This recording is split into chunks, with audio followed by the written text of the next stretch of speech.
At 0147 hours on October 6, 1943, Lieutenant James Calvert crouched behind the helm of PT-127 in Blackett Strait, 4 miles northwest of Gizo Island, watching 4 Japanese destroyers appear exactly where his upside-down chart said they would be.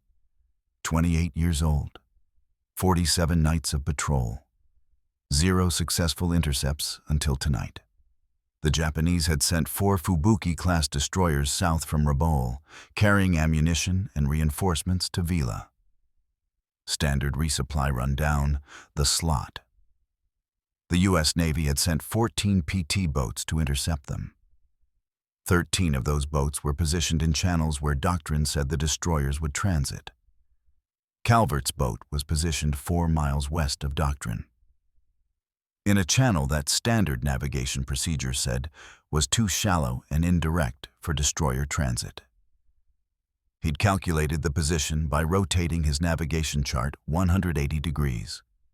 Put south at the top, north at the bottom.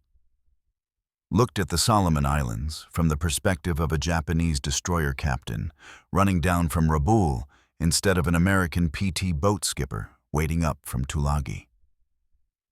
The chart had been upside down for 7 days.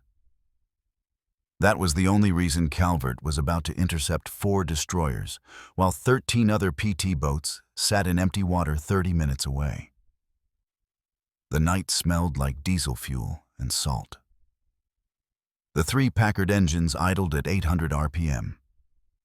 Phosphorescent plankton glowed in PT-127's wake. Tropical humidity made Calvert's uniform stick to his skin. He could hear the blood pounding in his ears, could feel his executive officer, Ensign Robert Chen, standing 3 feet to his right. Could see the 4 destroyers on radar. Range, 8,000 yards. Bearing, 310 degrees.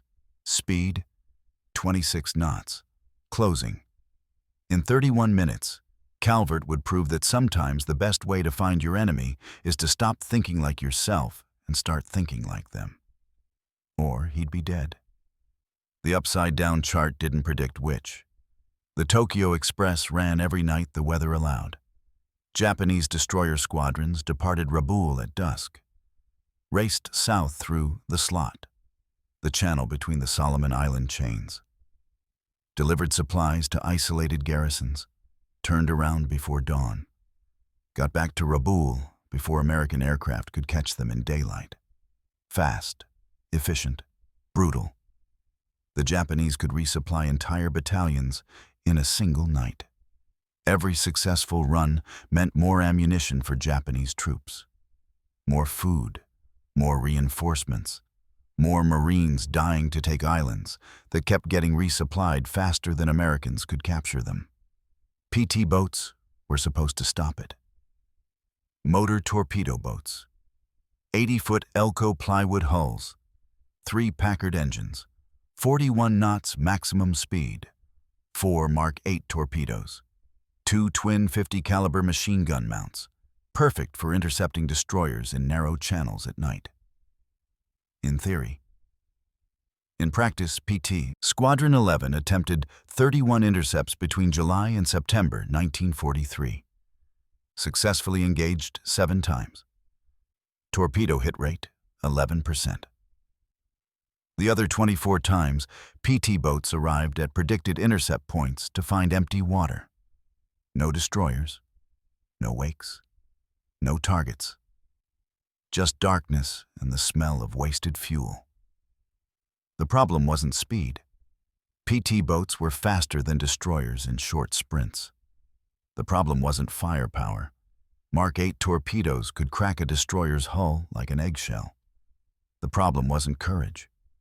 PT boat crews volunteered for missions that had a 38% casualty rate. The problem was prediction. American skippers planned intercepts from American positions, calculated where Japanese destroyers would be relative to PT patrol zones. Thought about geography from the perspective of someone looking south from American bases. But Japanese destroyers didn't care about American patrol zones. They navigated by different landmarks. used different approach vectors, thought in different geographic terms, and American doctrine never accounted for that. Intelligence was perfect. Coast watchers reported Japanese departure times from Rabaul within 5 minutes of actual departure. Radio intercepts gave American commanders convoy size, composition, destination. Radar could track ships at 12-mile range. The U.S. Navy knew when Japanese destroyers left, knew where they were going, knew how many ships, still missed 73% of intercepts. The question nobody asked was why. Standard American naval doctrine said navigate from charts oriented north up. North at the top of the chart, south at the bottom, east to the right, west to the left. Universal standard since nautical charts were invented. Made sense? Every navy in the world used the same orientation. Consistency prevented confusion. Standardization saved lives. The U.S. Navy taught it at Annapolis, drilled it into every navigation officer.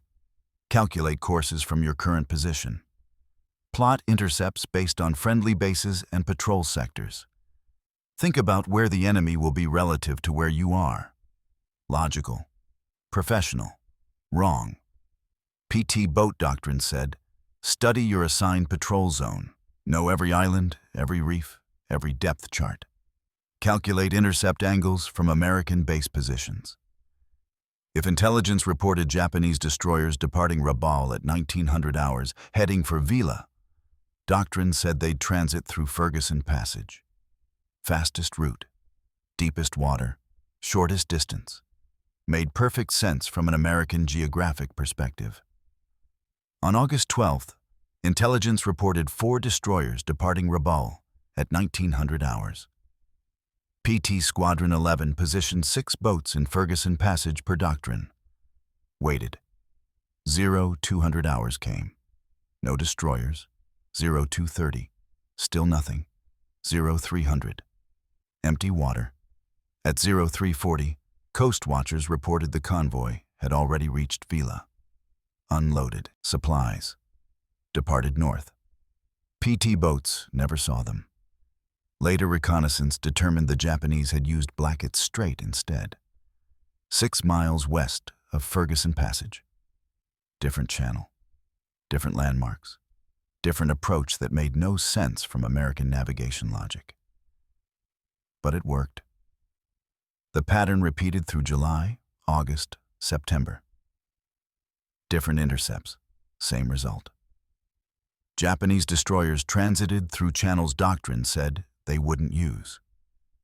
Arrived at times calculations said they couldn't make. Appeared at positions that violated American geographic assumptions.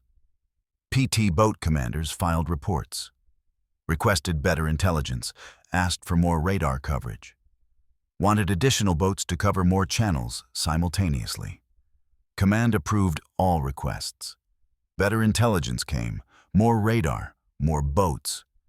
Intercept success rate stayed at 23%, because nobody identified the actual problem. American skippers were thinking about Japanese movements from the wrong direction. Lieutenant James Calvert understood navigation differently than most naval officers. 28 years old, merchant marine background. Before the war, he'd run commercial shipping routes Manila to Hong Kong, 1938 through 41.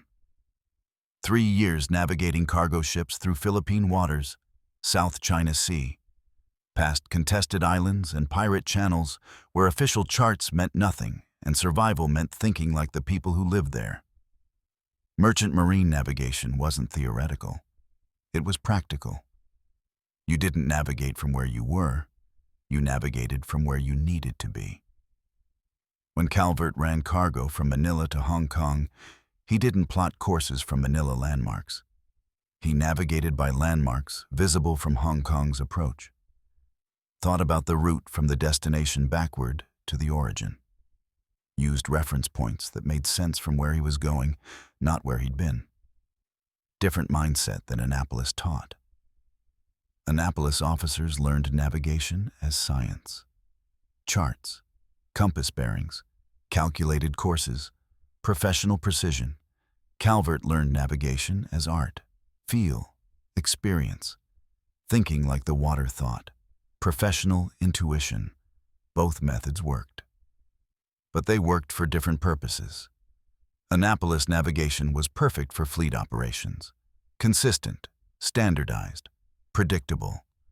Merchant marine navigation was perfect for contested waters, flexible, adaptive, survivor-oriented. The war came. Calvert enlisted. Army Air Forces wanted him for ground crew. He insisted on Navy. Navy wanted him for supply transport.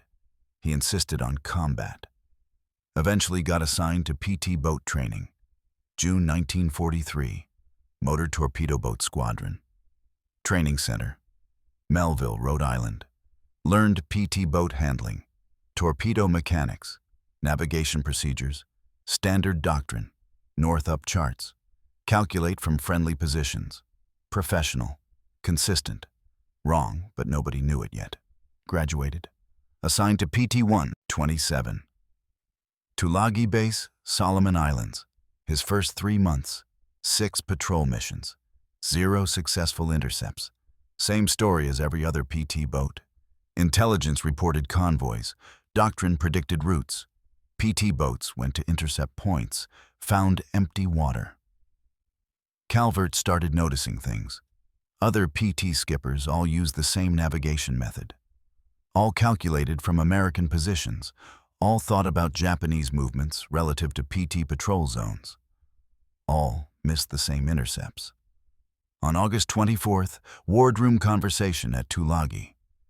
Squadron commander briefing patrol assignments. Calvert asked a question. "Sir, do we know what landmarks Japanese navigators use?" The commander looked at him. "Charts are charts, Lieutenant. The islands don't move." "Yes, sir. But landmarks look different depending on which direction you're traveling. In Merchant Marine, we navigated by destination landmarks, not origin points. This is the Navy, Lieutenant. We follow doctrine. Navigation is standardized for reason." "But, sir, if Japanese navigators are using different reference points, they're not.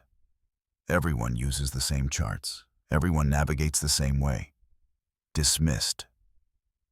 After that conversation, Calvert stopped arguing, started thinking differently, started wondering what would happen if he stopped calculating like an American PT boat skipper and started calculating like a Japanese destroyer captain.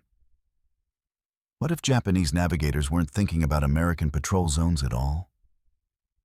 What if they navigated the Solomons the way Calvert had navigated the Philippines? By landmarks visible from their destination. By reference points that made sense from the direction they were traveling.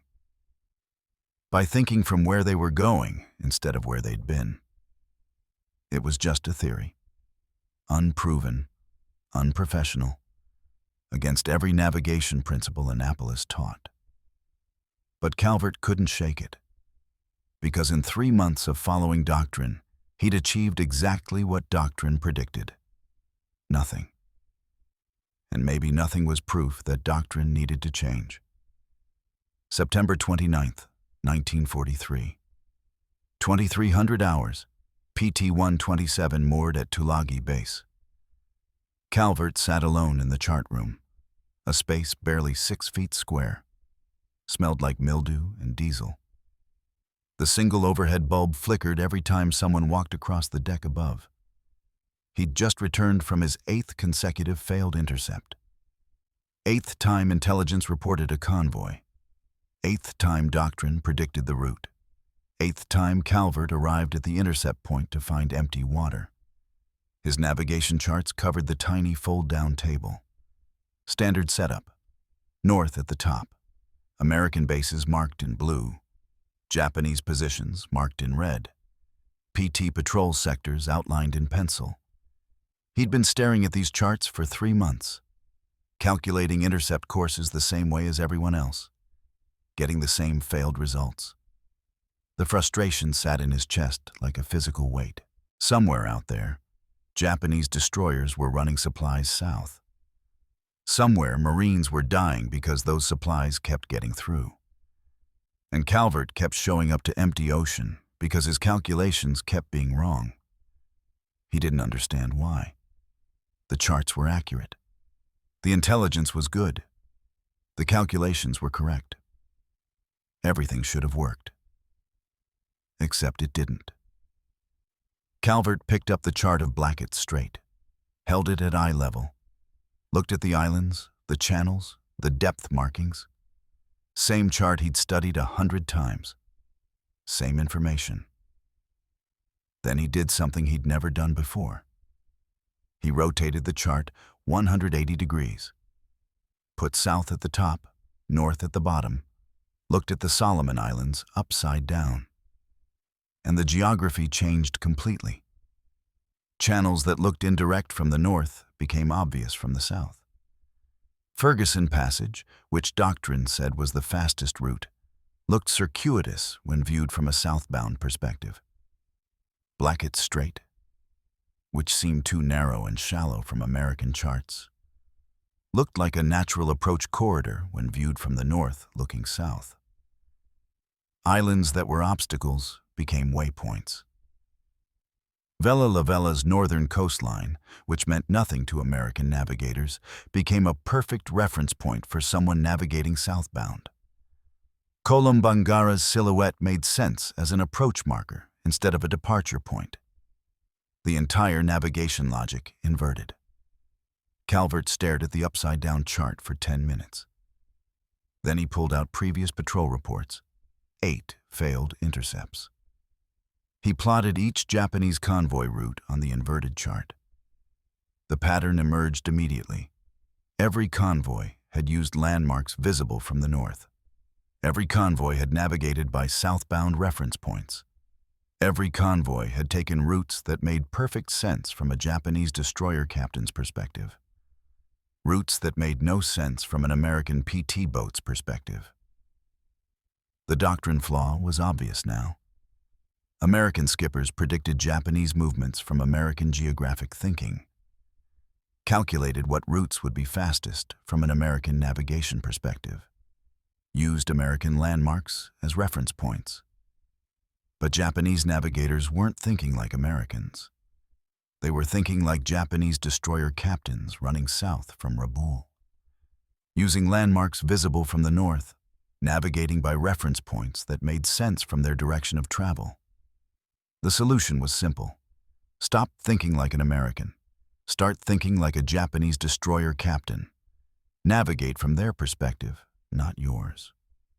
The next morning, Calvert showed the inverted chart to Ensign Robert Chen, his executive officer, 24 years old, Stanford engineering graduate, 3 months on PT-127. Chen stared at the upside-down chart for 30 seconds. That's not how navigation works. It's exactly how navigation works when you're going the opposite direction, Calvert explained his theory. In Merchant Marine, when he ran Hong Kong to Manila, he navigated by Philippine landmarks, not Hong Kong landmarks. Thought about the route from the destination. Used reference points visible from where he was going, not where he'd been. Chen kept staring at the chart. Squadron commander won't approve this. So we don't tell him. Next patrol, we position based on inverted chart prediction. If we're wrong, we're miles from the actual convoy route, possibly facing court-martial for ignoring patrol orders. If we're right, we intercept a convoy that doctrine says we'll miss. Chen thought about it. Looked at the inverted chart again, looked at Calvert. I'm with you. But if this fails, we're both getting transferred to desk jobs. Deal. October 1st, intelligence reported a convoy departing Rabaul. Standard brief. 4 destroyers, estimated transit through Ferguson Passage at 0200 hours. PT Squadron 11 positioned 6 boats in Ferguson Passage per doctrine. Calvert studied his inverted chart, plotted the route from a southbound perspective. His prediction: Blackett Strait, 5 miles west of Ferguson Passage. He positioned PT-127 accordingly, told base he had radio problems, drifted off station. Command accepted the excuse. At 0200 hours, the convoy passed through Ferguson Passage exactly where doctrine predicted. Calvert missed it completely. His inverted chart prediction was wrong. He'd positioned PT-127 in the wrong channel. Watched empty water while the convoy transited 5 miles east. Chen said nothing on the ride back to Tulagi. Didn't need to. They'd bet on the inverted chart. Lost. Missed the intercept. Wasted fuel and time. Doctrine had been right. Calvert's theory had been wrong. October 2nd. Calvert sat in the chart room reviewing his calculations. Tried to understand where the inverted navigation prediction had failed. The error wasn't in the chart rotation. The geography made sense from a southbound perspective. The error was in his assumptions about Japanese operations. He'd rotated the chart, but still calculated from American timing assumptions. Doctrine said Japanese destroyers cruised at 30 knots. Calvert had used 30 knots in his calculations. But what if Doctrine was wrong about Japanese speeds? Calvert pulled maintenance reports from captured Japanese destroyers, found technical specifications. Fubuki-class destroyers, maximum speed 34 knots. Cruising speed 26 knots. 4 knots slower than American doctrine assumed. Slower speed meant different transit times, different arrival windows, different positions at any given moment. Also, Japanese destroyer doctrine emphasized tactical caution. American intelligence reports showed Japanese captains added time buffers to transit schedules. Arrived at destinations 15 to 20 minutes later than maximum speed calculations predicted. Conservative timing. Reduced fuel consumption. Lower risk of navigation errors in darkness. Calvert revised his inverted chart method. Rotate the chart. Think from southbound perspective. Calculate using Japanese cruising speed, not American assumptions. Add 15 to 20 minutes for conservative Japanese timing doctrine. Plot from landmarks visible from the north. Predict routes based on their navigation logic, not ours. October 3rd. Another convoy reported. Calvert's revised prediction, Blackett Strait. But 30 minutes later than doctrine calculated. He positioned PT-127 accordingly, waited. 0214 hours.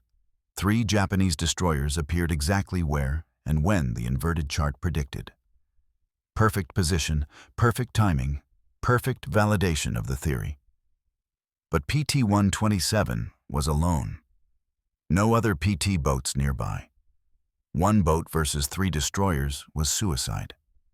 Calvert watched them pass, confirmed his theory, couldn't act on it. The frustration was worse than missing them completely. He'd found them, known exactly where they'd be. Still couldn't engage because he was the only one there. What he'd learned, inverted navigation worked. But he needed to convince other skippers to use it. Or he needed to position multiple boats using his predictions. Either way, he needed command approval. October 4th, Calvert requested meeting with Squadron commander, brought the inverted chart, showed the October 3rd prediction, explained how he'd known exactly where the destroyers would be. The commander listened, studied the chart, asked technical questions about the navigation methodology, then gave his answer. Interesting theory, Lieutenant. Not approved for operational use. Follow doctrine. Sir, I predicted their position within 500 yards. Predicted their timing within 4 minutes. One successful prediction doesn't validate throwing out navigation procedures that exist for reason. Those procedures are standardized across the fleet. Changing them creates confusion. But sir, we're missing 73% of intercepts. We're working to improve that through better intelligence and increased patrol coverage, not through experimental navigation techniques that violate established doctrine. The meeting ended. No approval, no authorization, no permission to deviate from standard procedures. Calvert faced a choice: follow orders, continue using doctrine that didn't work, keep missing intercepts, keep watching Japanese supplies reach their garrisons, keep knowing that better methods existed but weren't allowed, or break doctrine, use inverted navigation without authorization, risk court-martial, risk career, risk everything on the theory that thinking like the enemy was more important than following procedures. The decision wasn't difficult. Calvert had joined the Navy to sink Japanese ships, not to patrol empty water while following doctrine that didn't work. October 5th evening. Intelligence briefing. 4 destroyers departing. Rabaul at 1800 hours. Largest convoy in 2 weeks. Carrying ammunition and reinforcements to Vila. PT Squadron 11 ordered to standard intercept positions. Squadron commander briefed all boats. Estimated transit through Ferguson Passage at 0145 hours. All boats will patrol assigned sectors. No deviations. Clear? Clear, sir. PT-127 was assigned to Ferguson Passage. Standard position. Doctrine-approved location. Calvert looked at his inverted chart after the briefing.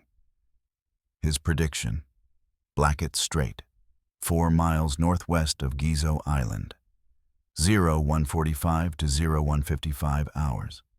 Different channel, different timing, different everything from what doctrine predicted. Chen found him in the chart room at 2100 hours. What are we doing? Calvert showed him the inverted chart prediction. Chen studied it. Squadron commander gave direct orders. Ferguson Passage. No deviations. I know. If we ignore those orders, and we're wrong, we face court-martial. I know. If we're right and we don't try, more Marines die on islands Japanese destroyers keep resupplying. Calvert said nothing. Chen looked at the inverted chart, looked at the standard doctrine chart, made his decision. Professionally, I should tell you to follow orders. Personally, I joined to sink Japanese ships, not patrol empty water. I'll take the court-martial if you will. Let's go sink some destroyers. 22:30 hours. PT-127 departed Tulagi. Radio call. PT-127 proceeding to Ferguson Passage. Actual course: Blackett Strait. Calvert's calculation from the inverted chart. Japanese departure, 1800 hours. Distance to Vila, 220 nautical miles. Japanese cruising speed, 26 knots. Transit time, 8 hours, 28 minutes. Conservative timing buffer, 20 minutes. Predicted arrival at Blackett Strait, 0145 to 0155 hours. PT-127 reached position at 0100 hours. Engines idling, waiting in darkness. No other PT boats nearby. Just Calvert, Chen, and 10 crew members betting their careers and possibly their lives on an upside-down chart. 47 minutes passed. Hostile waters, 4 destroyers incoming. 1 PT boat waiting. 0147 hours. Chen's voice from the radar station. Contact, bearing 310 degrees, range 8,000 yards, 4 ships. Exactly what intelligence predicted. Exactly where the inverted chart predicted. Exactly when the inverted chart predicted. Calvert keyed the intercom. This is not a drill. 4 destroyers inbound. We have 1 chance. All stations prepare for torpedo attack. 0147 hours, 4 destroyers, 8,000 yards out, closing at 26 knots. PT-127 specifications: 80-foot Elco hull, 3 Packard engines, 4 Mark 8 torpedoes, twin 50 caliber machine gun mounts, 12 crew, against 4 Fubuki-class destroyers. Each destroyer, 370 feet long, 1,900 tons displacement, 6 5-inch guns, 8 24-inch torpedo tubes, 200 crew. The math wasn't complicated. 4 destroyers should obliterate 1 PT boat in approximately 90 seconds. But Calvert had one advantage doctrine couldn't quantify: perfect position. The destroyers were running south through Blackett Strait in column formation. 400 yards spacing between ships, standard Japanese convoy configuration, maximum speed, minimum maneuvering. They weren't expecting contact. American doctrine said PT boats would be 5 miles east in Ferguson Passage. Japanese destroyer captains believed American doctrine. They were wrong. Calvert watched the radar contact close. 7,000 yards, 6,500, 6,000. His hand rested on the engine telegraph, waiting. Standard PT boat attack doctrine said, engage at maximum torpedo range. Fire all 4 torpedoes at lead destroyer. Create maximum spread pattern, then run at full speed perpendicular to enemy course. Hope the destroyers didn't catch you. Hope their gunfire missed. Hope you survived long enough to reach friendly waters. Calvert planned something different.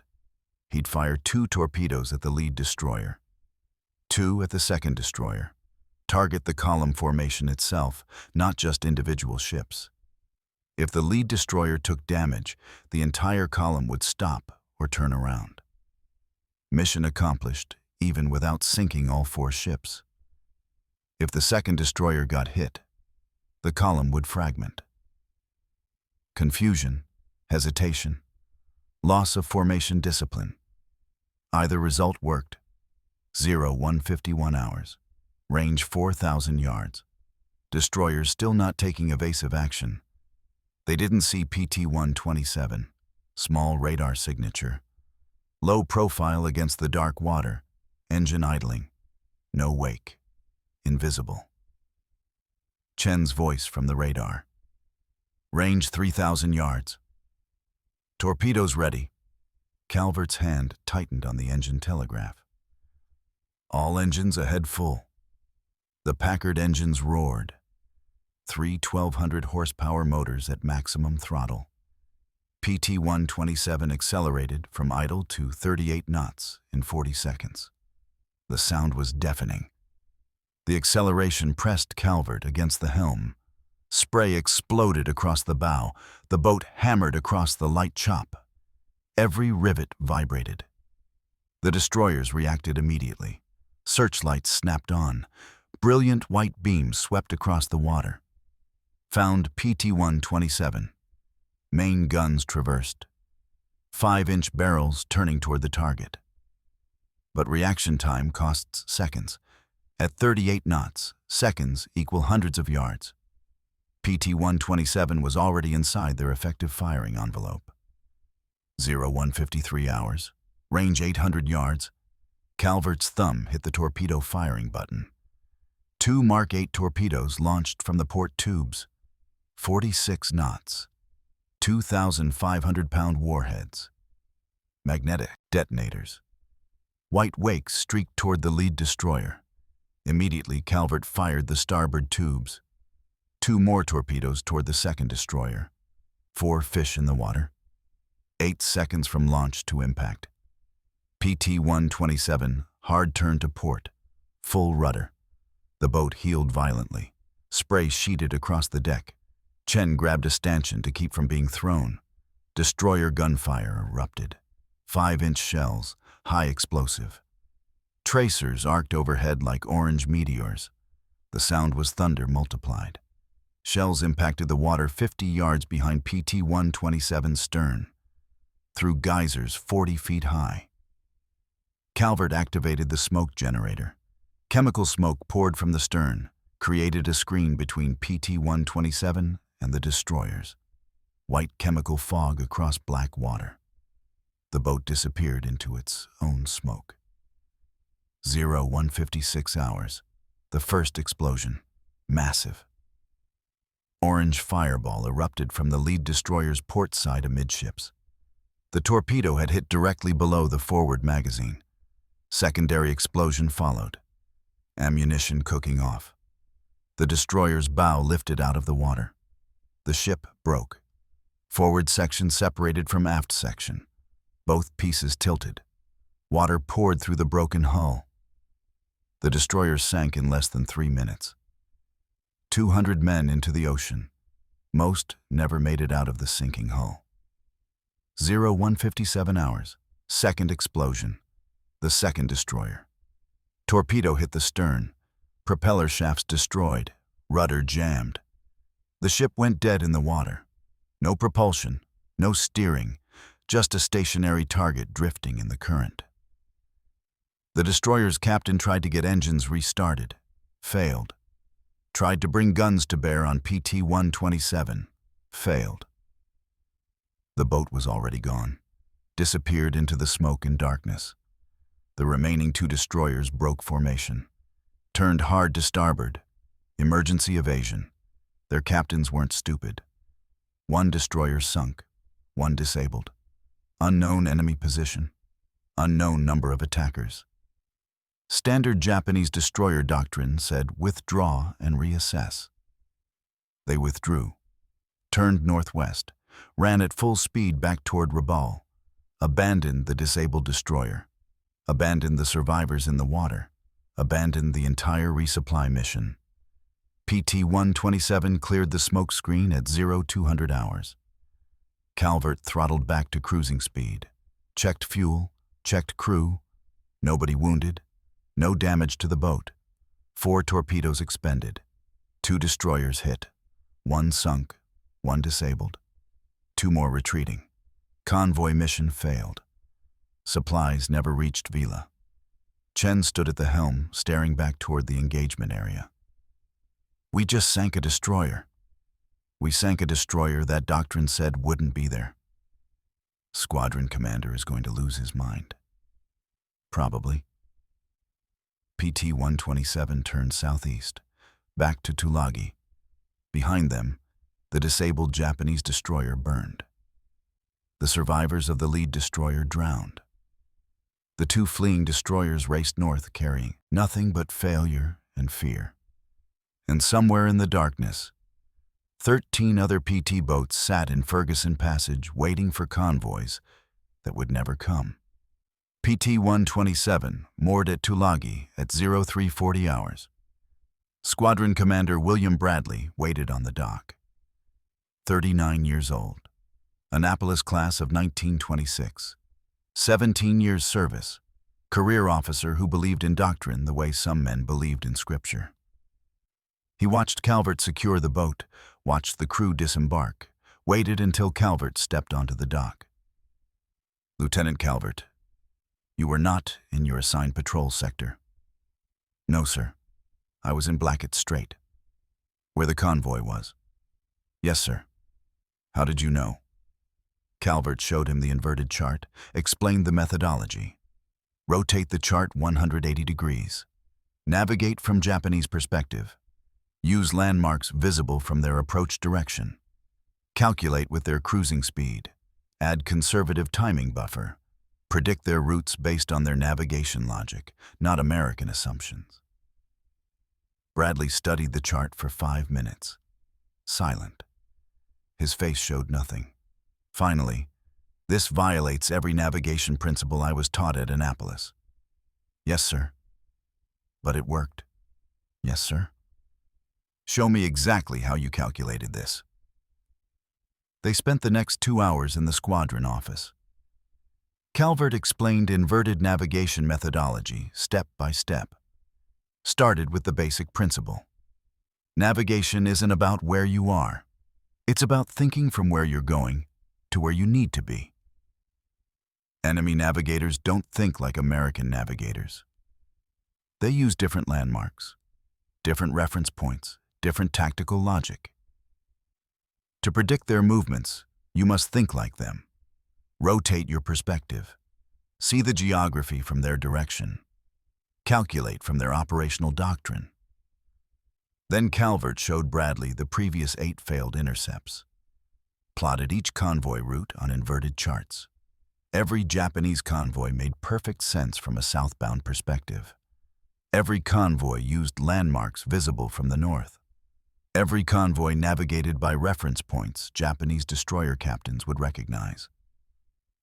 Bradley studied each example, cross-checked with patrol reports, verified the convoy routes against inverted chart predictions. Every prediction aligned. Every convoy had taken routes that inverted navigation would have predicted, routes that standard doctrine missed. Finally, Bradley looked up. "I need to report this to Captain Anderson at base command." "Am I facing court-martial, sir?" "You ignored direct orders, deviated from assigned patrol sector, violated navigation doctrine." Pause. "But you sank a Japanese destroyer. I'll let Captain Anderson decide." October 7th. Calvert summoned to base command. He expected court-martial, expected discipline for ignoring orders, maybe discharge, maybe worse.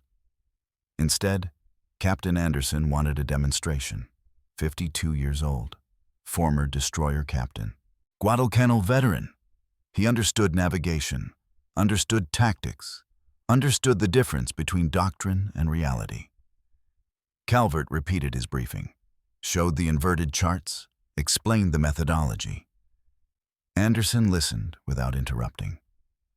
When Calvert finished, Anderson pulled out patrol reports from the previous 3 months, 24 failed intercepts. "Show me how your method would have changed these." Calvert plotted each intercept using inverted navigation. Each convoy route made perfect sense from Japanese perspective. Each convoy used channels inverted charts predicted. Each convoy arrived at times inverted calculations suggested. Standard doctrine had missed all 24. Inverted navigation would have predicted all 24. Anderson studied the charts for 10 minutes. "Why didn't anyone think of this before?" "Because Annapolis teaches north-up navigation as doctrine, sir. Merchant Marine teaches destination-first navigation as practice."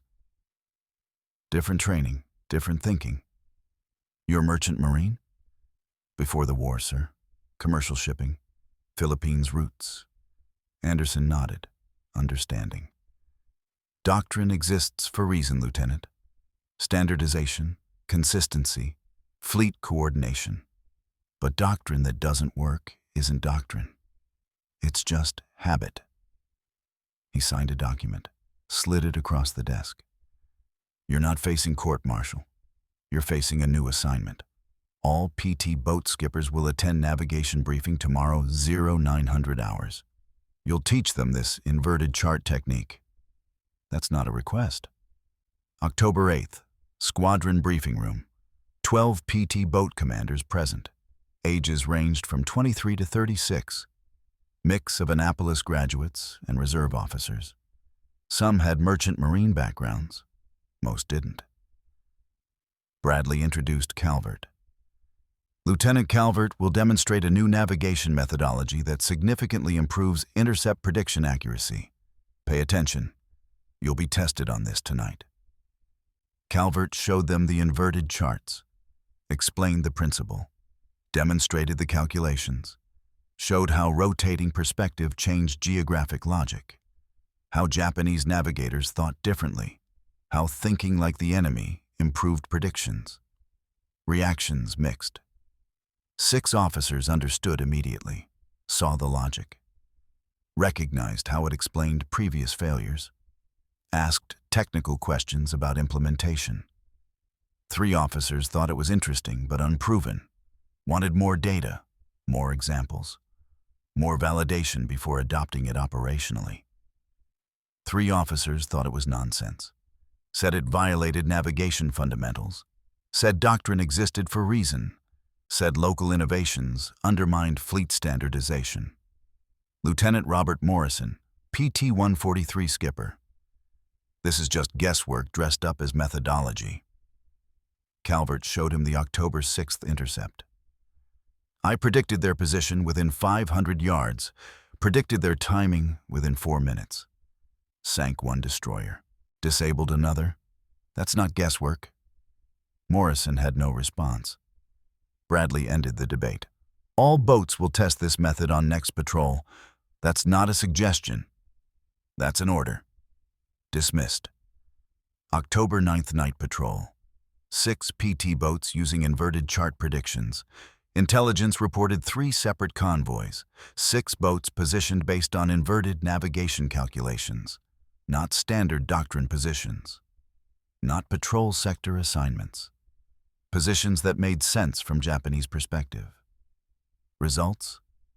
5 successful intercepts out of 6 patrols. PT-143 sank 1 destroyer. PT-159 damaged another.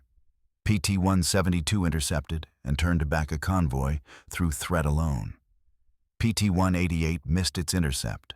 Calculation error, wrong timing buffer.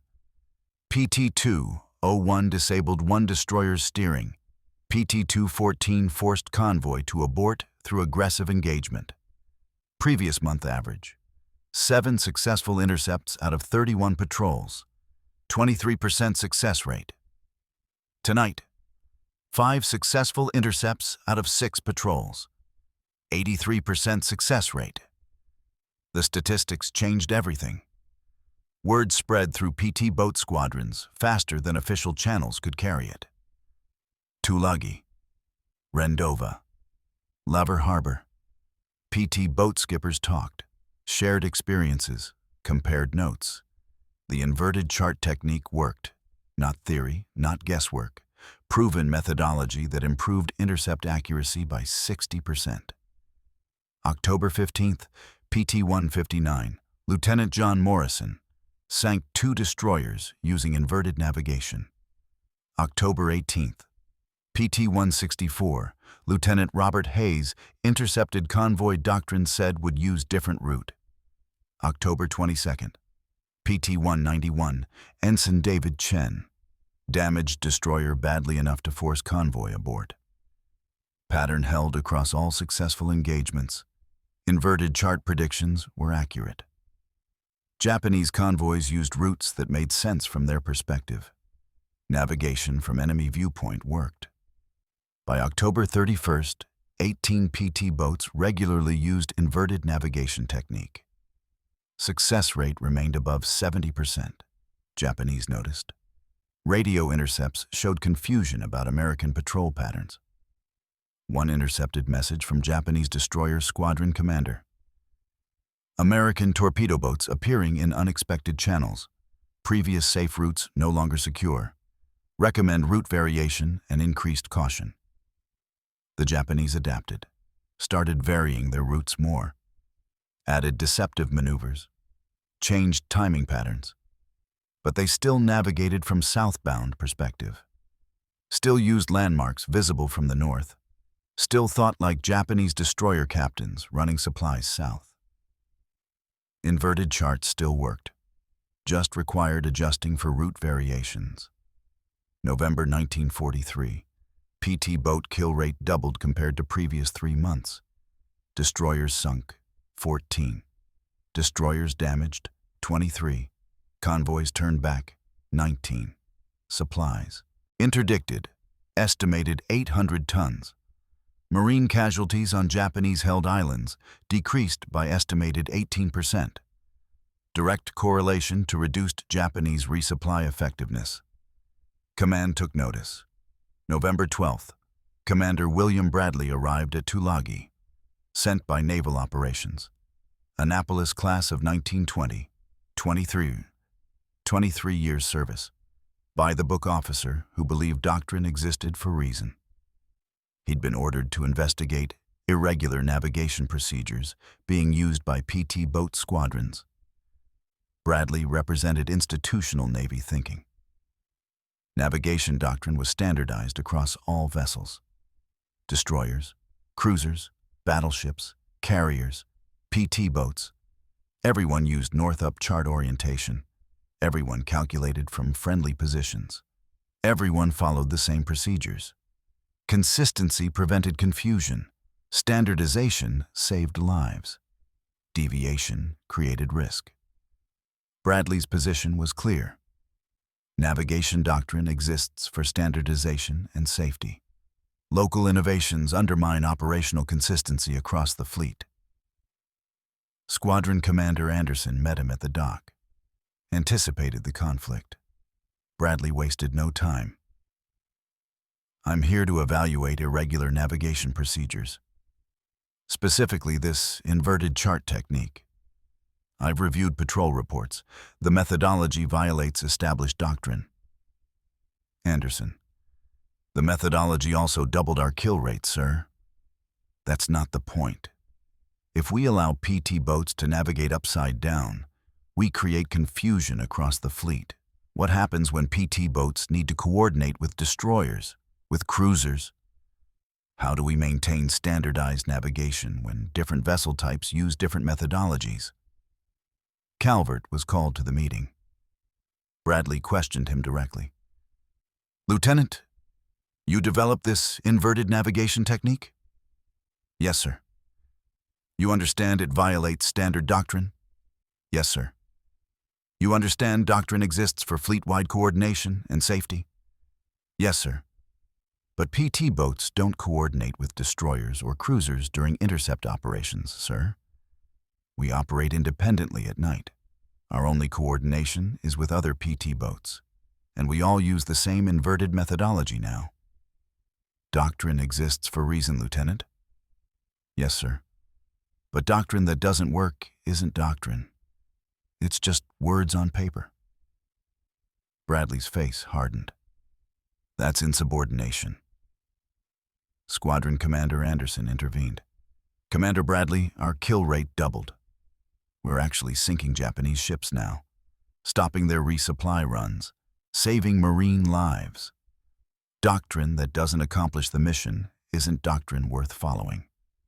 The standoff lasted 3 days. Bradley wanted to court-martial Calvert for violating navigation procedures.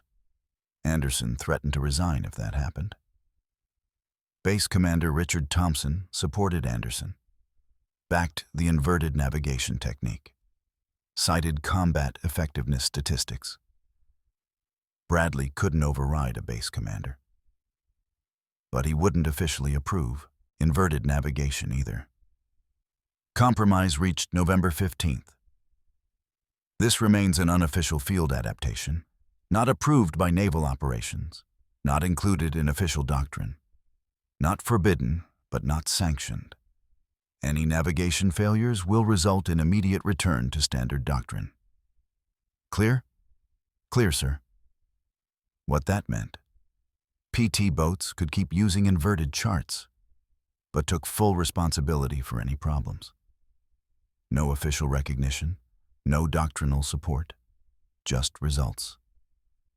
And results were the only thing that mattered. December 11th, 1943. Intelligence briefing. Tulagi Base. 0700 hours. Major Japanese operation detected. 8 destroyers plus 1 light cruiser. Largest convoy since August. Mission: evacuate 900 troops from Bougainville. Marine pressure increasing. Japanese garrison couldn't hold. High Command ordered evacuation before Marines overran the position. PT Squadron 11 received intercept orders. All 14 available boats. This was different from standard resupply interdiction. Japanese weren't running supplies south. They were extracting troops north. Different mission, different tactical priority, different risk calculus. Squadron Commander Anderson briefed all skippers. Standard doctrine would position boats in 3 groups across likely routes. Cover maximum area. Hope to catch the convoy somewhere. But Anderson made a different decision. We use inverted navigation, all boats. This is the largest Japanese naval operation in 4 months. We have one chance to stop it. Lieutenant Calvert will coordinate intercept planning. Calvert spread inverted charts across the briefing table. 8 destroyers plus 1 cruiser. That changed the calculation. Large convoys moved slower. 22 knots instead of standard 26. More ships meant tighter formation discipline, less route flexibility, more predictable navigation. Evacuation mission meant precise timing requirements. Japanese had to arrive at Bougainville at specific hour. Load troops, depart before dawn, before American aircraft could catch them in daylight. Tight schedule, less room for deviation. December weather patterns. Northwestern approach to Bougainville more protected from prevailing winds. Calmer seas, easier loading operations. Japanese would optimize for weather, not just navigation. Calvert's inverted chart prediction, Bougainville Strait, Northwest Passage. Arrival time, 0100 to 0130 hours. Standard Doctrine prediction, St. George Channel, Eastern Route. Different channel, different timing, different geographic logic. The gamble, all 14 PT boats positioned based on inverted chart. If wrong, entire squadron in wrong position. Convoy escapes, 900 Japanese troops successfully evacuated. Possible mass court-martial for ignoring doctrine. If right, maximum concentration of force at perfect intercept position. Squadron Commander Anderson looked at Calvert. You're certain this? No, sir. But I'm more certain about inverted navigation than standard doctrine. Doctrine's been wrong 77% of the time. Inverted charts have been right 83%. That's not certainty. In combat, sir, 83% is as close to certainty as we get. Anderson approved the plan. All 14 PT boats to Bougainville Strait, Northwest Passage, based entirely on inverted navigation prediction. Every boat commander betting their career on one merchant marine officer's upside-down charts. December 12th, 0100 hours, 14 PT boats positioned in Bougainville Strait. Perfect weather, light winds, calm seas, no moon, darkness absolute except for stars. The boats waited, engines idling, radar scanning, crews at battle stations, 0127 hours, radar contact, bearing 035 degrees, range 14,000 yards, multiple ships. Chen's voice from PT-127's radar station. Count 9 ships, large formation, speed 22 knots. Exactly what inverted chart predicted. Exactly where it predicted. Exactly when it predicted. Anderson's voice over radio. All boats, contact confirmed. Execute coordinated attack. Groups Alpha, Bravo, Charlie. Attack sequence as briefed. Execute. 14 PT boats divided into 3 groups. Alpha Group, 5 boats, attack from west. Bravo Group, 5 boats, attack from east. Charlie Group, 4 boats, reserve and pursuit. Coordinated assault, multiple vectors. Overwhelming force concentration. Japanese convoy in column formation. Light cruiser leading, 8 destroyers following, 400-yard spacing. Standard Japanese fleet discipline. They never expected 14 PT boats. Alpha Group attacked first, 5 boats at 38 knots. 20 torpedoes launched, range 1,200 yards, white wakes streaked through darkness. Japanese cruiser opened fire, 5-inch guns. Searchlights swept water, found targets. Shells impacted around Alpha boats. Geysers erupted, tracers arced. 1 PT boat hit. PT-176, shell through engine compartment. Boat lost power, dead in water. Crew abandoned ship. Torpedoes kept running. 4 hit. 2 destroyers, 1 cruiser. Explosions lit the night. Orange fireballs. Secondary detonations. The cruiser took 2 torpedoes port side. Massive damage. Flooding. List developing. Captain tried to maintain course. Failed. Cruiser turned northeast. Withdrew from formation at reduced speed. 1 destroyer sunk outright. Broke amidships. Sank in 4 minutes. 1 destroyer damaged. Steering compromised.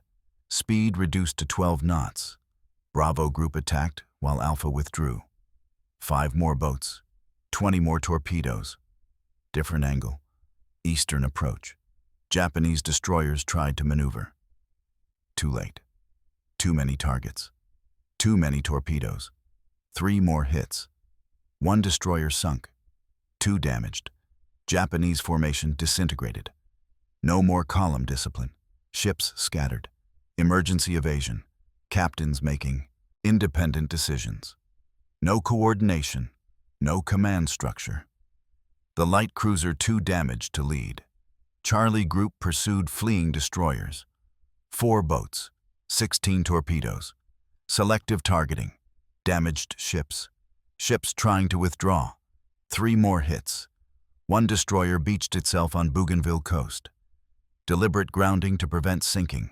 Crew survived. Ship destroyed. 2 destroyers turned northwest. Full-speed retreat to Rabaul. Abandoned the evacuation mission. Abandoned damaged ships. Abandoned everything. Engagement lasted 31 minutes. Results? 2 destroyers sunk. 1 destroyer beached and destroyed. 1 destroyer damaged, later beached. Light cruiser damaged, withdrew to Rabaul, never returned to operational service. 5 destroyers retreated without completing mission. 900 Japanese troops on Bougainville, never evacuated. Eventually surrendered to Marines. American losses: 1 PT boat sunk, PT-176. 3 crew wounded. No deaths. Largest PT boat victory in Pacific War to that date. All because 14 boats were in the right place at the right time. All because they navigated from Japanese perspective instead of American doctrine. All because 1 merchant marine officer had rotated a chart and thought differently. December 15th. Admiral William Halsey visited Tulagi Base. Commander South Pacific Forces, 3 stars. Legendary aggressive tactics advocate, Bull Halsey. The admiral who said, "Kill Japs, kill Japs, kill more Japs." He'd heard about the December 12th engagement, heard about inverted navigation technique, wanted to see it personally. Squadron Commander Anderson arranged briefing. Calvert presented. Same demonstration. Rotate chart. Think from enemy perspective. Navigate by their landmarks. Calculate from their operational doctrine. Predict their movements based on their logic, not ours. Halsey watched silently. 58 years old. 36 years service. Midway veteran. Guadalcanal veteran.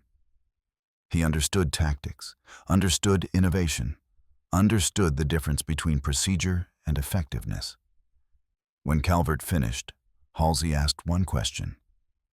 "Why the hell aren't we teaching this at Annapolis?" "Because it violates standardized navigation doctrine, sir." "Does it work?" Squadron Commander Anderson. "Our kill rate tripled, sir. From 7 successful intercepts out of 31 patrols to 5 out of 6. That's 23% success to 83% success." "Then it's now doctrine." Halsey wasn't asking, wasn't suggesting, ordering. December 20th, Halsey issued South Pacific Forces Directive Number 47. All PT boat squadrons would immediately adopt inverted navigation for intercept planning. Technique to be documented in operational manual. Training program established at Tulagi. Calvert appointed chief instructor. Official recognition, official authorization, official doctrine. The technique that violated navigation principles was now navigation. Principles. January 1944. First formal training class. 32 PT boat officers from 6 squadrons. Rendova, Lever Harbor, Tulagi, Samar, Mindoro, Leyte. Calvert taught 5-day course. Not just chart rotation, entire methodology of enemy perspective thinking. Navigate from destination, use enemy landmarks. Calculate with enemy speeds. Think with enemy tactical logic. Question your assumptions. Rotate your perspective. See the problem from the opposite direction. The principle extended beyond charts. Whole approach to predicting enemy movements. How would you navigate if you were them? What landmarks would you use? What routes would make sense from their direction? What timing would align with their operational doctrine? Students learned fast. These were combat veterans. They'd experienced the frustration of missed intercepts, understood why doctrine failed, recognized immediately how inverted navigation solved the problem. February 1944, New PT Boat Manual. Section 7. Destination Primary Navigation Method. Official term. Never called it inverted charts in official documentation, too informal. But everyone still used Calvert's original description. Upside-down charts. The technique that started with a frustrated merchant marine officer rotating paper in a tiny chart room. Now standard doctrine across entire South Pacific PT boat fleet. The technique spread beyond PT boats. March 1944. Submarine force took notice. Submarines had similar problem. Predicting Japanese convoy routes for intercepts. Standard doctrine calculated from American patrol areas. Same flaw as PT boat doctrine. Thought about enemy movements from American geographic perspective. Commander Richard O'Kane, USS Tang, visited Tulagi. Wanted to learn inverted navigation from Calvert. O'Kane, already legendary submarine commander, aggressive, innovative, always looking for tactical advantages. Calvert taught him the principle: rotate perspective, navigate from enemy destination, think like Japanese convoy commanders, use their landmarks, their reference points, their operational logic. O'Kane adapted it for submarine warfare. Plot convoy routes from Japanese port destinations, not from American patrol areas. Calculate what routes made sense from their supply chain logistics. What channels protected cargo ships from American air attack? What timing aligned with their refueling capabilities? USS Tang's success rate changed. Before inverted navigation, 33% torpedo hit rate. After, 61%. O'Kane told other submarine commanders. Technique spread through Pacific submarine fleet. By June 1944, standard practice. Submarines using enemy perspective navigation. Hit rates improved across the board. 5th Air Force applied similar principle. Fighter intercept planning. Plot Japanese bomber routes from their target destinations, not from their air bases. What approach vectors made sense from Japanese tactical doctrine? What altitude profiles matched their operational procedures? What timing aligned with their mission requirements? Fighter intercept success rate improved. 47% to 68%. Same principle. Different application. Think like the enemy. Navigate from their perspective. Predict their movements based on their logic. The concept spread throughout Pacific theater. Intelligence analysis started using it. Where would Japanese position troops from defensive perspective? Which supply routes made sense from their logistics perspective? What did their radio communications reveal about their geographic reference points? Post-war analysis by Naval War College. Perspective navigation contributed to 340 verified Japanese ship sinkings by PT boats, 680 submarine torpedo hits, 1,200 plus aircraft intercepts. Estimated impact: shortened Pacific War by estimated 2 to 3 months, saved estimated 15,000 American casualties. All traceable to one principle: stop thinking from your perspective. Start thinking from enemy perspective. The methodology became standard. Modern military planning. Current terminology. Red team thinking. Adversarial perspective analysis. But the origin. One merchant marine officer who rotated a navigation chart because doctrine kept putting him in empty water. Lieutenant James Calvert survived the war. 47 combat patrols, 17 successful intercepts, 8 destroyers sunk or damaged. 3 Navy Crosses, 1 Silver Star, 2 Bronze Stars. December 1945. War ended. Calvert returned to civilian life. What he did? Returned to Merchant Marine. Eventually captained 1 cargo ships, Pacific routes, same waters he'd navigated before the war. Same channels, different perspective. He never talked much about PT boats, never discussed the inverted charts, never claimed credit for the technique. Typical of his generation. Did the job, survived, moved on. 1967, Naval War College invited him to lecture. Pacific War Tactics course. His talk, 45 minutes on perspective navigation. Audience, 200 naval officers, many Vietnam War veterans. They understood the principle immediately. Questions afterward. Why did it take so long for someone to figure this out? Calvert's answer. Because everyone was taught the same way. Sometimes the best innovations come from people who learned differently. I learned merchant marine navigation. Destination first thinking. Different from Annapolis. Different isn't wrong, just different. One officer asked, "What made you think to rotate the chart?" Desperation. I was tired of looking at empty water when I knew Japanese ships were out there somewhere. Had to be a reason we kept missing them. Turned out the reason was we were looking from the wrong direction. The lesson he emphasized. Doctrine is valuable. Doctrine saves lives. But doctrine that doesn't match reality isn't doctrine anymore. It's just habit. Question your assumptions. Rotate your perspective.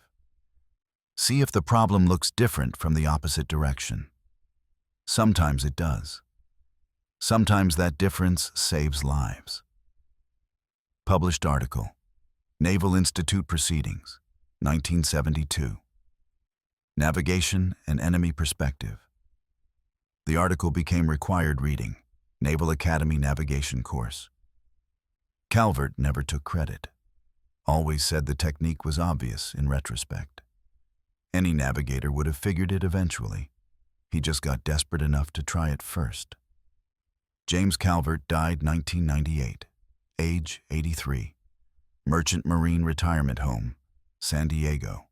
His obituary, Merchant Marine Captain, PT Boat Commander, Navy Cross recipient, 3 sentences. Didn't mention inverted charts, didn't mention perspective navigation, didn't mention he'd changed how the Navy thought about predicting enemy movements. His old PT-127, decommissioned 1946, scrapped 1948, gone. But his charts, preserved at National Naval Aviation Museum, Pensacola. One chart in particular, navigation chart of Solomon Islands, coffee stains, pencil marks, dated September 1943. Notable feature, south is at the top.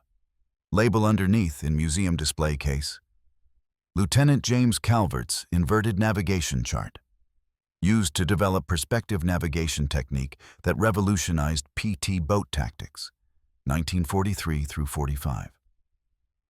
This chart orientation, which violated standard doctrine, enabled accurate prediction of enemy movements by navigating from their geographic perspective rather than American positions. Technique later adopted by submarine forces, air intercept planning, and intelligence analysis. Estimated contribution, 340 ship sinkings, 15,000 casualties prevented. Modern naval navigation still teaches Calvert's principle, not as inverted charts, as adversarial perspective planning. Understand how your enemy sees the terrain, navigates the space, thinks about the problem. Current doctrine, used in military planning worldwide, intelligence analysis, strategic gaming, operational forecasting. But the origin was simple. One frustrated PT boat skipper who physically rotated a paper chart because doctrine kept putting him in empty water, because he'd learned merchant marine navigation, destination first thinking, because he understood the ocean looked different depending on which direction you were traveling. That knowledge sank hundreds of Japanese ships, saved thousands of American lives, proved the most important map isn't the one in your hand. It's the one in your enemy's head. And sometimes, the only way to read that map is to turn yours upside down. Stop thinking like yourself. Start thinking like them. Navigate from their perspective. See the problem from their direction. Simple principle, war-changing impact. All because one merchant marine officer understood what Annapolis never taught. Geography doesn't change. But perspective does. And perspective changes everything. If this story moved you, hit that like button right now. Every single like tells the algorithm to show this story to more people who need to hear it. Hit subscribe and turn on notifications. We're rescuing forgotten stories from dusty archives every single week. Stories about the mechanics and navigators and enlisted men who changed warfare through innovation and desperation. Real people, real courage, real impact. Drop a comment right now telling us where you're watching from. Are you watching from Virginia, from Melbourne, from Tokyo, from Sao Paulo? Our community stretches across 6 continents. You're not just a viewer. You're part of keeping these memories alive. Tell us your location. Tell us if someone in your family served. Tell us if you learned something today. Just let us know you're here. Thank you for watching. Thank you for making sure James Calvert doesn't disappear into silence. These men deserve to be remembered. You're helping make that happen. We'll see you in the next one.